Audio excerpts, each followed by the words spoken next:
Even though I've been consistent in stating how disappointed I am in all of the DNC chair candidates, now with the exception of Sam Ronan, well, I think that there's no question to progressives that Tom Perez is definitely the worst, by far. Now, this is because he refuses to state whether or not he would ban lobbyist contributions to the DNC.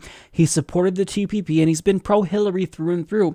He is the establishment's favorite candidate. And for that reason alone, I don't think that we need to go with another failed establishment candidate. The establishment lost in 2016, and they are going to continue to lose if we don't shake it up and get someone who's a true progressive. Now, the thing about Tom Perez that frustrates me is that he wants to focus more on attacking Trump rather than actually being introspective and looking within the Democratic Party and trying to fix the problems that the party has. So he won't acknowledge, or up until this point, he wouldn't acknowledge that the primary was rigged against Bernie Sanders. Now, to my surprise, he had a change of heart. So Tom Perez literally admitted that the primary was in fact rigged against Bernie. And yes, he said rigged. We heard loudly and clearly yesterday from Bernie supporters that the process was rigged, and it was. And you've got to be honest about it. That's why we need a chair who is transparent, Perez said. Now, before anyone gets too excited about Tom Perez, I'll have you know that he withdrew that statement almost immediately. Later Wednesday, Perez clarified on Twitter that he misspoke about the primary process being rigged. He later took to Twitter to say, "I've been asked by friends about a quote, and I want to be clear about what I said and that I misspoke." And he states, "Hillary became our nominee fair and square, and she won more votes in the primary and general than her opponents." Now, by misspoke, he means that he said exactly what he wanted to say and what was the truth, but unfortunately, the establishment probably gave him a call immediately and said, "What the hell are you doing? You can't say this if you do want to be the DNC chair." So the reason why he recanted this statement within hours is because he actually got a lot of backlash from Hillary Clinton supporters and establishment figures. So, for example, he was bombarded with tweets from Hillary supporters. Just to give you some examples here, one person said, "Please fight for telling the truth to progressives rather than spread conspiracy theories pushed by Bernie's bullies. Hashtag she won. This is disappointing. You pandered to the lying Bernie or bust crowd who only want to destroy the Democratic Party." Exactly. Dumb move by Perez because we had his back. We are loyal to HRC. Bernie wants to destroy the Democratic Party. Yep, this. We will have this statement thrown in our faces forever. Thanks, Tom. Oh, you bet your ass you will. Too late, sir. You lost my support. Bernie's name is not a good one for the Democratic Party, and the primary was not rigged. And there's a lot more where that came from.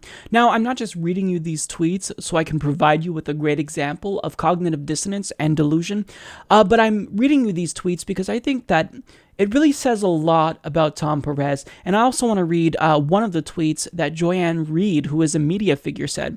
She said, "If Tom Perez believes this and isn't just pandering to Sanders supporters, he should explain specifically how the primaries were, quote, rigged." Well, why don't you ask your friend Debbie Wasserman Schultz why she resigned? Did she just resign for no reason on her own accord? No, she was pushed out because it was revealed that she undermined Bernie Sanders and tried to sabotage his campaign. That's called fraud. She violated the DNC's own charter. Look it up. The DNC chair is supposed to remain neutral, and she tipped the scales in favor of Hillary Clinton. So the fact that you're not educated about what the DNC did to disenfranchise progressives doesn't change the fact that progressives were mistreated during the 2016 election. It was rigged. So that's really frustrating to me.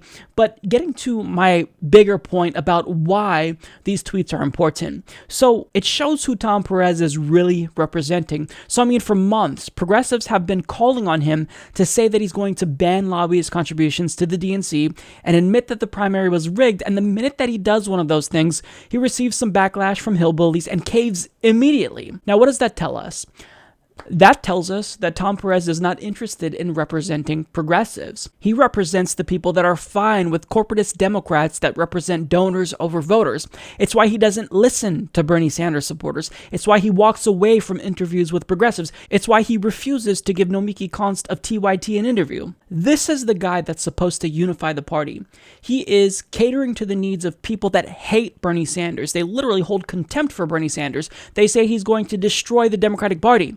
Bernie Sanders is the heart and soul of the Democratic Party. Even though he may not identify as a Democrat, well, his ideals by and large, are in line with Democratic Party voters. He's pushing for healthcare. He's pushing for education. He's trying to move the party left after they've been moving more and more right for the last several decades. What an asshole. What an asshole for actually trying to get the party to focus more on voters as opposed to donors. What a terrible person he is. That's who Tom Perez wants to cater to, people with that point of view. Now, if you didn't think all of this was bad enough, well, the Associated Press is doing what they did during the primaries. They're trying to demoralize progressives by already calling the election. They're telling you to pack it up and go home because apparently Democratic strategists with knowledge of the chairman selection process say Perez has as much as a 66-member lead among the 447 members of the party who will vote on the next chairman at the party convention in late February. In total, 304 members have indicated who they're backing. The strategists spoke on the condition of anonymity to discuss the vote counting. Yes, because people who make these really big claims, for some reason they always want to speak on the condition of anonymity because they're too afraid to reveal their identity. Maybe because it's bullshit. This election is not over. And I'll be damned if we're going to just roll over and die yet, no matter who you think's going to win.